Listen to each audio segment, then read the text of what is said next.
What's good with it? It's your boy, Simon Phoenix. This is Shots Fired Podcast. What up? What up? What up? Shoot your shot. Gun Rules Finest Podcast. That's right. Shots fired. Bang, bang.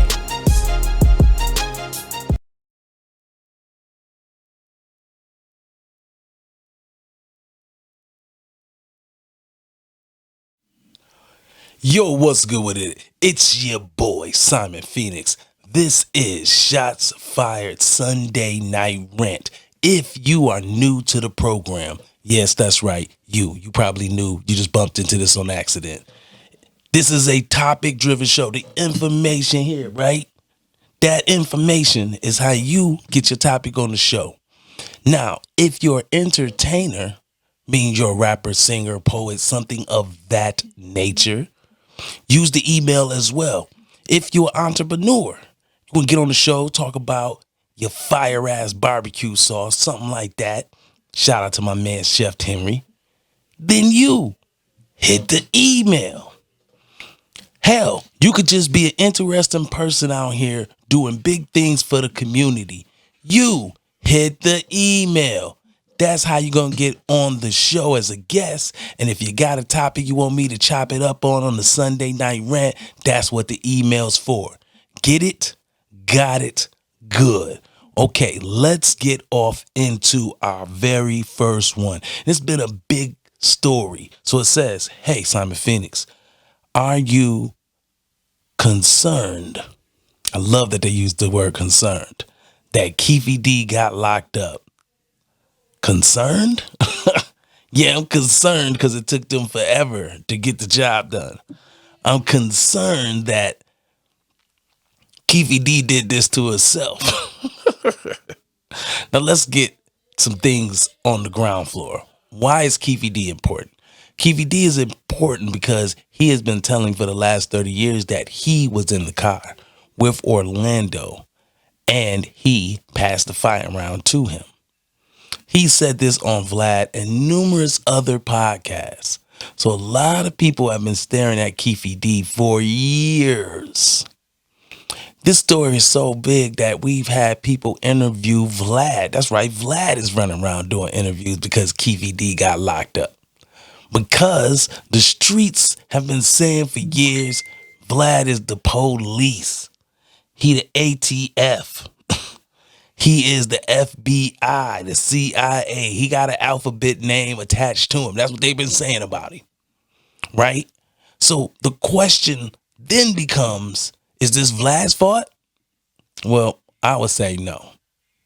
You went on the show, you answered the questions, and you wanted to have that conversation. You decided to run your mouth. So I'm concerned that, is Keefy D gonna get off? Probably not. Because it's the perfect time to lock his dumb ass up based on all of this interviewing you've been doing. Being a guest on people's shows and telling people that you was a drug kingpin, you was a killer, you was the man, it's not going to be good. You're not going to be able to have a judge see that and public opinion of you. Just not going to be good. If you're judged by your peers, meaning they look like me, you're probably really done. Because most of the people that look like me have a deep love for Tupac. And knowing that you had anything to do with his murder is enough for your goofy ass to be sat down for a long time. And the bad part is the dudes that's on the inside love him that much that they're probably going to do you great bodily harm. That's pretty much what I see. And that's probably where the concern comes from, because the person's probably being like, if he's get locked up, it's probably a death sentence. I would say yes, unfortunately for him. But I'm not concerned about his well-being. I'm just saying, I'm not concerned with his well-being. Now, what I am concerned with is that amidst all of this conversation of him has been whispers and conversations about Puffy. And because Puffy's name keeps being brung up by former security, that he may have viewed the situation as Pac and Suge have to be taken off the table, so to speak, if you talk about playing chess. That could have been a move.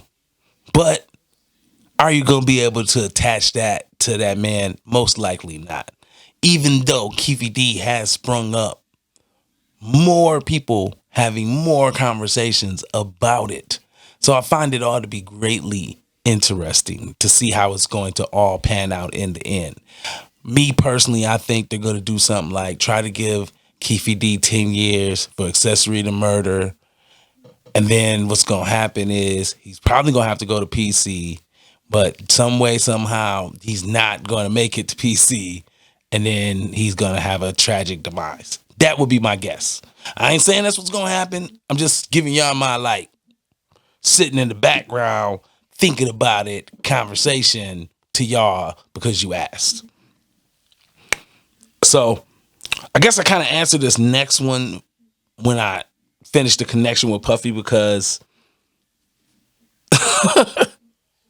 it's crazy that Puff is the topic of the last one, because it's the topic of this next one here. The next one says, yo, Phoenix, have you seen that Puffy has now started giving back masters and publishing to his artists? Also, he was recently dropped by Ciroc, or its parent company. Thoughts? It looks like he's taking a lot of losses right now. I would say this has not been a good time for the Puff Dada. The Puff Dada, he might want to go. He might want to go back to something else. I don't know. He been Diddy for a while, been Puff for a while. I don't know. He can't be Diddy no more. I see. It's not really working out. Now let me stop. But to answer your first one, it's not really a giving back of the masters. It's the time is expired. Now, most people don't understand how the music game works, but whoever's in control of the masters can lease your music out. Say they want to use your music for a video, then whoever owns the masters has to pay a certain amount, and if they own a publishing, then they have to also pay the publishing. So Puffy was in control of both of those, and he leased them out, meaning he leased them to other companies, and then those companies did what they wanted to for a certain amount of time. I would say normally that works out where they give you a lump sum, and then the masters and things like publishing revert back to whoever owned them after so many years. A lot of times it's a 20-year thing.